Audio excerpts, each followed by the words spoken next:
Friends, welcome back. I'm Andrew Meet Rich, and today we're diving into some absolutely stunning developments coming out of Europe that you need to know about. I used to be deep inside one of the major media networks, watched firsthand how they twisted every story to fit their agenda, and I said enough. Now I'm here, independent, speaking freely, and bringing you what really matters. Hit that like button if you're ready for the unfiltered truth, subscribe to stay in the loop, and if this channel brings value to your life, consider becoming a sponsor.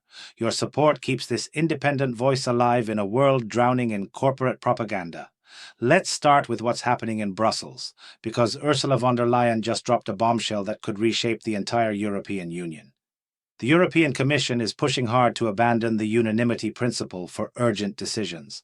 They're claiming that the veto power makes the EU too sluggish, too unwieldy. But here's what they're really saying. They want to move from unanimity to qualified majority voting. And von der Leyen herself declared it's time to free ourselves from the shackles of unanimity. Free ourselves? More like silencing dissent. This is massive, people. Right now, when it comes to foreign policy, security, finances and taxes, any EU country can use their veto power to block projects they find harmful to their interests. The key phrase here is their interests. But von der Leyen's reform would eliminate that possibility entirely. She wants to strip away the ability of individual nations to block decisions. Think about what this means. The smaller European nations absolutely treasure their veto power.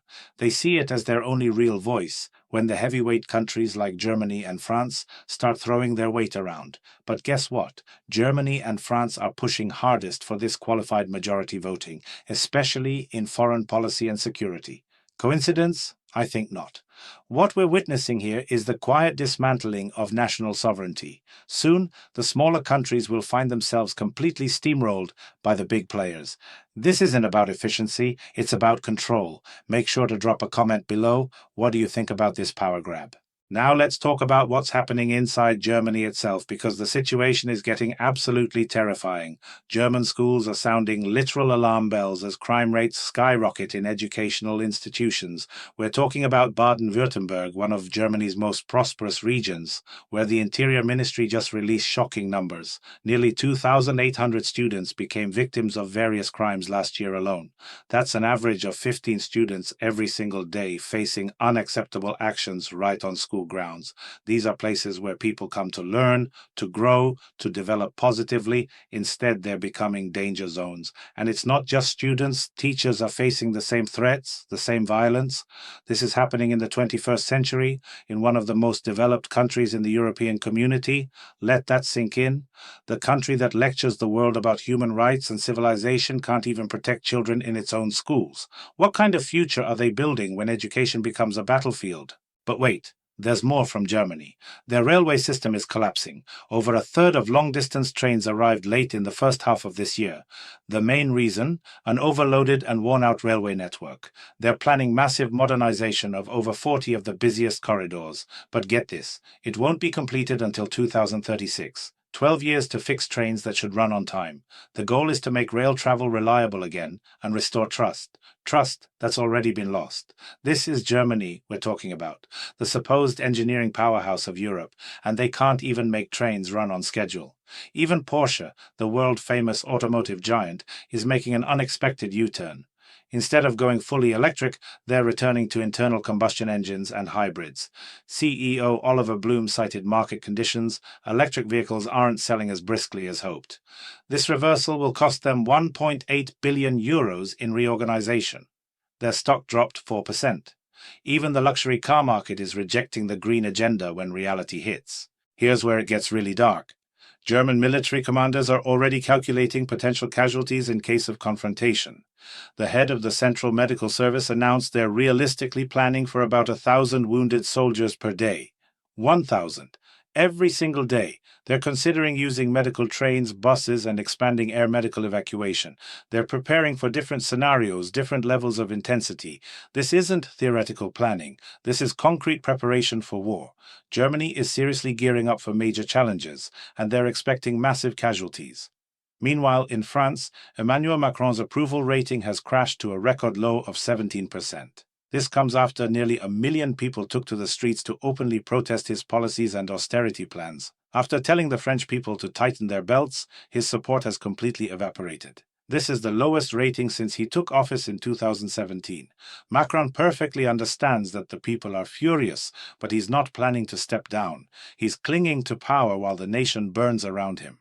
Now, from the United States, there's a remarkable story that even liberal media outlets are covering. Charlie Kirk's widow gave a speech at his funeral ceremony yesterday that has everyone talking. She forgave the perpetrator who took her husband's life, and now some are seeing her as a completely new political figure among conservatives carrying light and traditional values to a world drowning in lies. Even the Washington Post, which leans heavily Democratic, recognized her as a serious new political figure. Most importantly, the organization that Charlie Kirk founded, now led by his wife Erica, is experiencing an unprecedented boom. Since the tragedy, tens of thousands of young people are applying to join new groups and donating money to the organization. People in America are starting to change. An awakening has begun, liberation from information manipulation, from all the agendas. There's also news about a significant diplomatic development. A leader who was previously considered particularly dangerous in the US has arrived in Washington without problems. This is the first visit by a leader of this country to the US since 1967.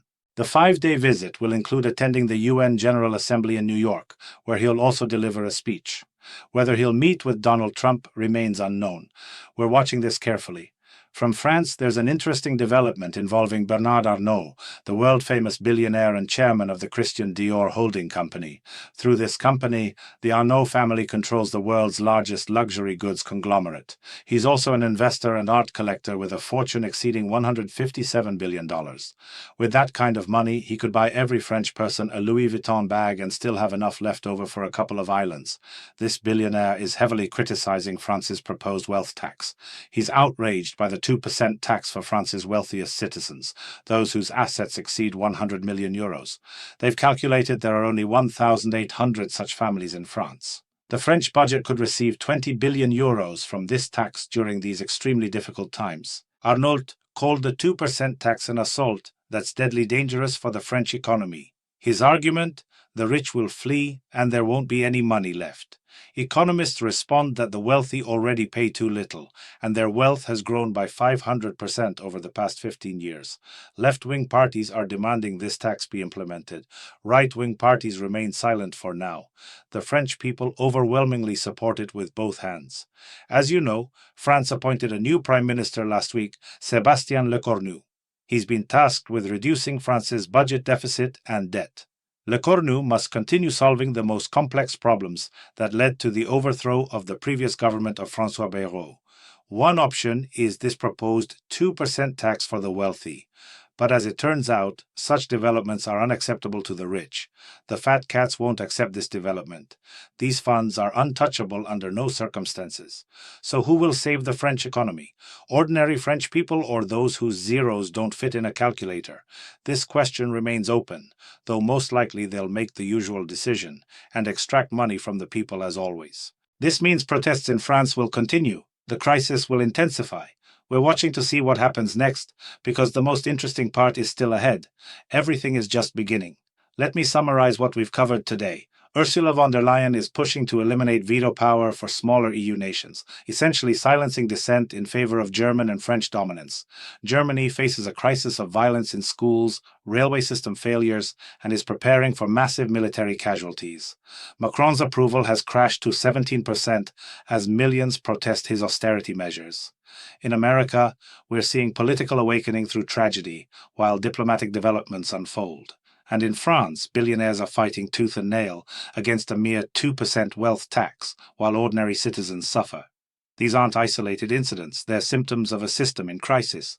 The elite are consolidating power while regular people pay the price. Keep watching, keep questioning, and most importantly, keep speaking up.